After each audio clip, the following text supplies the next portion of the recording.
ඇත්තරම මේ අපි අපේ channel එකේ ඊළඟට දාන්න ඉඳපු වීඩියෝ එක මේක නෙමෙයි. නමුත් මේ දවස්වල ලෝකේ ගොඩක් කතා බහට ලක් වෙන නිසා ඒ වගේම ඔබටත් මටත් අපි හැමෝටම මේක ධර්ම ප්‍රශ්නයක් වෙලා තියෙන නිසා විවිධ මත මේ සම්බන්ධයෙන් සමාජෙ පැතිර යන නිසා අපි හිතුවා මේ ගැන පොඩ්ඩක් කතා කරන්න. ඒ තමයි මාරාන්තික කොරෝනා වෛරස් එක.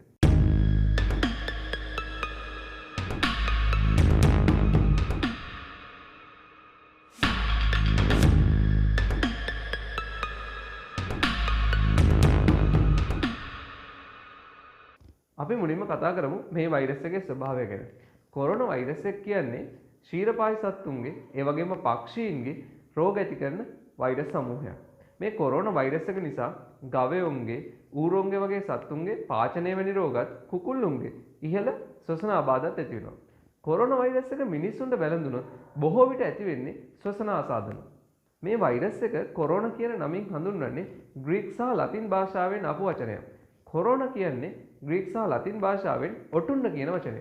මොකද ඉලෙක්ට්‍රෝන අන්වීක්ෂණයෙන් බැලුවොත් මේ වෛරස් එක ඔටුන්නක් හැඩයට පේන නිසා තමයි මේ නම මේ වෛරස් එකට ලබා දීලා තියෙන්නේ. දැන් අපි බලමු කොරෝනා වෛරස් එකේ ඉතිහාසය ගැන. කොරෝනා වෛරස් එක මුලින්ම හඳුනාගෙන තියෙන්නේ 1960 දශකයේදී. මුලින්ම හඳුනාගත් වෛරස් අතර කුකුල්ලුන්ගේ ඇතිවන බ්‍රොන්කයිටිස් රෝගය, ඒ වගේම සෙම් ප්‍රතිශාව හැදුණු මිනිස්සුන්ගේ නාස් කුහර වලින් තවත් වෛරස් දෙකක් හොයාගෙන තියෙනවා. ඒව නම් කරේ මානව කොරෝනා වෛරස් විදියට. ඒ කියන්නේ හියුමන් කොරෝනා වෛරස්. ඒ වෛරස් වර්ග දෙක තමයි 229E සහ 0.43. දැනට විද්‍යාඥයෝ මානව කොරෝනා වෛරස්, ඒ කියන්නේ හියුමන් කොරෝනා වෛරස් 7ක් හඳුනගෙන තියෙනවා. ඒව තමයි 229E, 0.43, SARS, NLB3, මානව කිරීටක වෛරසය, MERS සහ අවසන් වශයෙන් 2019 හඳුනාගන්නපු නව කොරෝනා වෛරසය. ඒක වුහාන් කොරෝනා වෛරසය කියලා හඳුන්වනවා. දැනට ලෝකේ කතා බහට ලක් වුණු කොරෝනා වෛරස් වලින් ගොඩක් අය කතා කරපු එකක් තමයි SARS. 2003 තමයි ආසියාවෙන් SARS වෛරසය හඳුනගන්නේ. ලෝක සෞඛ්‍ය සංවිධානය කියන විදිහට SARS වෛරසය වැළඳිලා මිනිසු 8000 ගණනක් විතර ආසාදනය වෙලා තිනවා. ඒ ආසාදිත පිරිසෙන් 10%ක් පමණ මිය ගොස් තියෙනවා. SARS වෛරස් එකට පස්සේ ලෝකේ බොහෝ කතා බහට ලක් වෙච්ච වෛරස් එක තමයි MERS වෛරස් එක.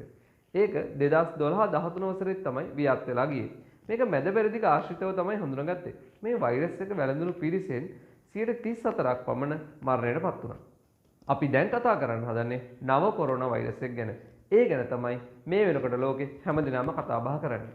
නව කොරෝනා වෛරස් එක 2019 දෙසැම්බර් මාසයේ 31 වෙනිදා තමයි ලෝක සෞඛ්‍ය සංවිධානය නිල වශයෙන් ප්‍රකාශයට පත් කරේ. මේ නව කොරෝනා වෛරස් එක SARS වෛරස් එකට 70%ක් පමණ ජාන සමානකම් දක්වනවා. නමුත් මේක තරමක් දරුණු වෛරස් එකක්. විද්‍යාඥයෝ විශ්වාස කරන්නේ සර්පයින්ගෙන් හෝ වවුල්ලුන්ගෙන් මේ වෛරස් එක ව්‍යාප්ත වුණා කියලා. නමුත් මේ මතයට විරුද්ධ මත දරන පිරිසකුත් ලෝකේ ඉන්නවා. මේ නව කොරෝනා වෛරසය තරමක් ශීඝ්‍රයෙන් ව්‍යාප්ත වෙනවා. ජනවාරි 27 වෙනිදා වෙනකොට හඳුනාගත් කොරෝනා වෛරස් ආසාදිතයින් ප්‍රමාණය 4515ක්. ඒ වගේම මියගිය ප්‍රමාණය 106ක්. ඒ වගේම ලංකාවේ පළවෙනි වතාවට කොරෝනා ආසාදිත රෝගියෙක් හඳුනගන්නේ ජනවාරි 27 වෙනිදා. ඒ 43 හැවිරිදි චීන ජාතික කාන්තාවක්. ගොඩක් වෙලාවට මේ කොරෝනා වෛරස් ව්‍යාප්ත වෙන්නේ සජීවී සතුන් අලෙවි කරන වෙළඳපොළවල් වලින්. මොකද 2003 දී SARS වෛරස් එක ව්‍යාප්ත වුණේ සජීවී සතුන් අලෙවි කරන වෙළඳපොළකින්. දැනට හඳුනාගෙන තියෙන විදිහට මේ නව කොරෝනා වෛරසය ව්‍යාප්ත වෙලා තියෙන්නේ වුහාන් ප්‍රදේශයේ මත්ස්‍ය වෙළඳපොළකින්. මොකද මූලික වශයෙන් හඳුනාගන්නපු රෝගීන් බහුතරයක් එම වෙළඳපොළේ සේවකයින් විදියට තමයි සේවය කළා තියෙන්නේ. මේ නව කොරෝනා වෛරසයෙන් මියගිය බොහෝ දෙනා මුලින්ම අධිරුධිර පීඩනය, හෘදයාබාධ වගේ රෝගාබාධ තිබිච්ච පුද්ගලයන්. ඒ වගේම මියගිය බොහෝ පිරිස් වයස්ගත පුද්ගලයන්. ප්‍රතිශක්තිය අඩු පුද්ගලයන් තමයි බහුතරයක් දැනට මේ රෝගයෙන් මිය ගිහිලා තියෙන්නේ. දැනට හඳුනාගත් ලාබාල්තම රෝගියා වයස අවුරුදු 13ක් පමණ වන දරුවෙක්. විද්‍යාඥයෝ ඒ වගේම වෛද්‍යවරු මත පළ කරන්නේ කුඩා දරුවන්ට මේ රෝගයෙන් වැඩි ආබාධයක් නැහැ කියලයි. ඒ වගේම මියගිය පිරිසගෙන් බොහෝ දෙනෙක්ගේ සුදු රුධිරාණු හා ලිම්ෆොසයිට් ප්‍රතිශතය අඩු වගේ එක තමයි තිබිලා තියෙන්නේ. මේ නව කොරෝනා වෛරස් එකේ තියෙන භයානකම තමයි මේකට නිශ්චිත ඖෂධයක්, ප්‍රතිකාර ක්‍රමයක් නොමැති වීම. දැනට මේ සඳහා හඳුනාගත් එන්නතක් හෝ ප්‍රතිවෛරස් ඖෂධයක් මුකුත් නැහැ. නිශ්චිත ප්‍රතිකාරයක් නැති නිසා වෛද්‍යවරු නිතරම උත්සාහ කරන්නේ මේ රෝගේ ලක්ෂණ සමනය කිරීම සඳහා. ඒ වගේම මේ රෝගය එක් පුද්ගලයෙක්ගෙන් තවත් පුද්ගලයෙක්ට බෝවීම වැළැක්වීමට HIV වෛරසයට භාවිතා කරන ඖෂධ භාවිතා කරන්න පුළුවන්ද කියලා වෛද්‍යවරු පරීක්ෂණ පවත්වනවා. මේ වෛරසයේ තියෙන භයානකත්වය තමයි මේක එක් පුද්ගලයෙක්ගෙන් තවත් පුද්ගලයන් 5 දෙනෙක්ට හෝ 6 දෙනෙක්ට ව්‍යාප්ත වෙන්න පුළුවන්. නව කොරෝනා වෛරසයේ ආසාදනය වුණාම අපට පේන රෝග ලක්ෂණ තමයි උණ, තෙහෙට්ටුව, වියලි කැස්ස, ඒ වගේම හුස්ම හිරවීමෙන් ශ්වසන අපහසුතාව ඇතිවීම. කොරෝනා වෛරස් එක ආසාදිතයෙක් රෝගයේ උච්චතම අවස්ථාවට ආවම වකුගඩු අක්‍රිය වීම, නියුමෝනියා වගේ රෝගී තත්ත්වයන්ට ඇවිල්ලා මේ යන්න ඉඩ තියෙනවා. දැනට ලෝකේ තියෙන ප්‍රබලම ප්‍රශ්නේ තමයි මේ කොරෝනා වෛරස් එක ශීඝ්‍රයෙන් ව්‍යාප්ත වීම. ඉතින් මේක ශීඝ්‍රයෙන් ව්‍යාප්ත වීම වැළැක්වීමට ලෝක සෞඛ්‍ය සංවිධානයේ ලබා දුන් උපදේශ මාලාව තමයි මේ. ඇල්කොහොල් අඩංගු විස බීජනාශක හෝ සබන් යොදා නිතර අත සේදීම, ඒ වගේම මුඛ ආවරණ පැළඳීම, අමුවෙන් හෝ අර්ධ වශයෙන් පිසු සත්වාහාර පරිභෝජනයෙන් වැළකී සිටීම, ඒ වගේම නිතර සෙනග ගැවසෙන ස්ථානවල අනවශ්‍ය ලෙස රැඳී සිටීමෙන් වැළකීම. දැනට අපි හැමෝම මේ කොරෝනා වෛරස් එක ගැන දැනගන්නේ එක්කෝ ප්‍රසිද්ධ මාධ්‍යෙන්, එහෙම නැත්නම් සමාජ ජාලා තුලින්, ඒ වගේම අන්තර්ජාලයෙන්. කොහොම වුණත් මේ ප්‍රසිද්ධ මාධ්‍යෙන් ප්‍රකාශ කරනවට වඩා දෙයක් මේ රෝගය ඇතුලේ තියෙනවද? මේකෙන් ලෝකෙට මීට වඩා ලොකු බලපෑමක් තියෙනවද කියන එක ගැන අපි පොඩ්ඩක් කතා කරමු. මොකද දැනට අන්තර්ජාලයට නිකුත් වෙලා තියෙනවා වුහාන් නගරේ සිදු කළ වීඩියෝ දර්ශන. ඒ කියන්නේ විවිධ පුද්ගලයෝ වීඩියෝ කරපු ඒවා අන්තර්ජාලයට මුදා හැරලා තියෙනවා. ඒ වීඩියෝ බැලුවම අපටත් හිතෙනවා මේකේ හිතනවට වඩා ලොකු භයානකත්වයක් තියෙනවා කියලා. ප්‍රශ්නේ තමයි ඇත්තටම මේක භයානකයිද කියන එක. කොහොම වුණත් චීන බලධාරීන් මේ වෙනකොට වුහාන් නගරය සම්පූර්ණයෙන්ම මුද්‍රා තබලා තියෙනවා. කිසිම ආකාරයකින් නගරයට ඇතුල් වීමක් හෝ පිටවීමක් සිදු කරන්න බෑ.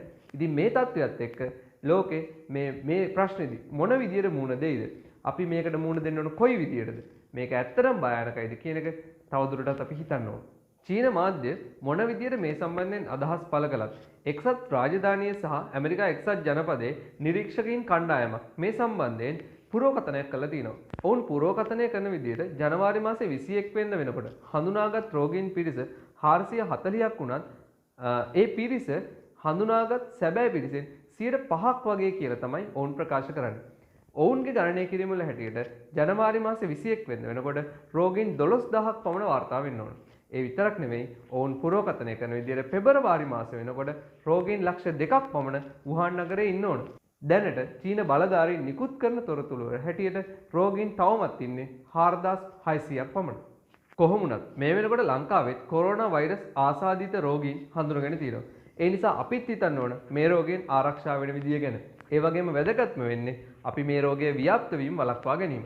නැත්නම් අපේ රටේ තත්ත්වය හැටියට අපිට මේකට මුහුණ දෙන්න කොහොමත් අමාරුයි.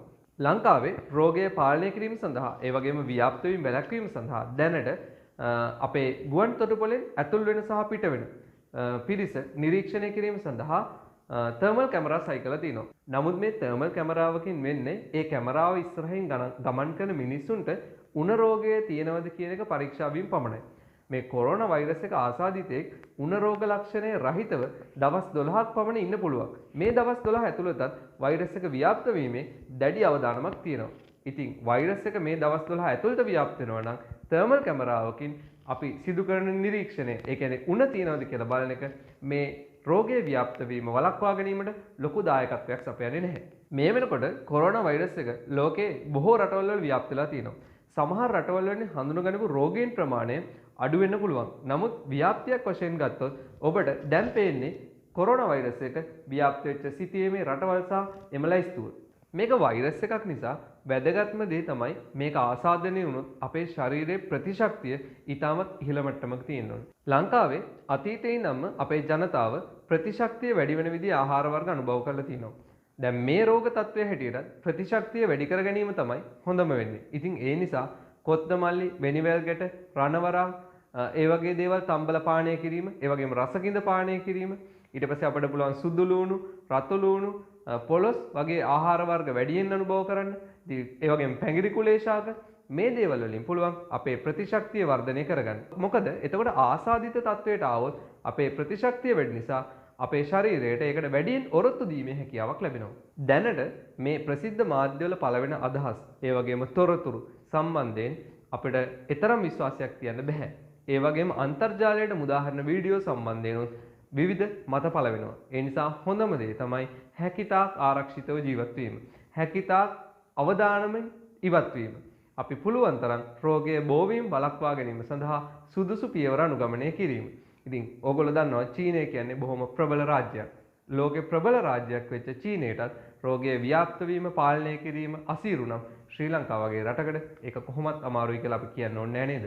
සාමාන්‍යයෙන් වසංගත රෝගයක් ඊටාම ඉක්මනින් බෝ වෙන නිසා ජනතාව කලබලයටපත් වෙනවා.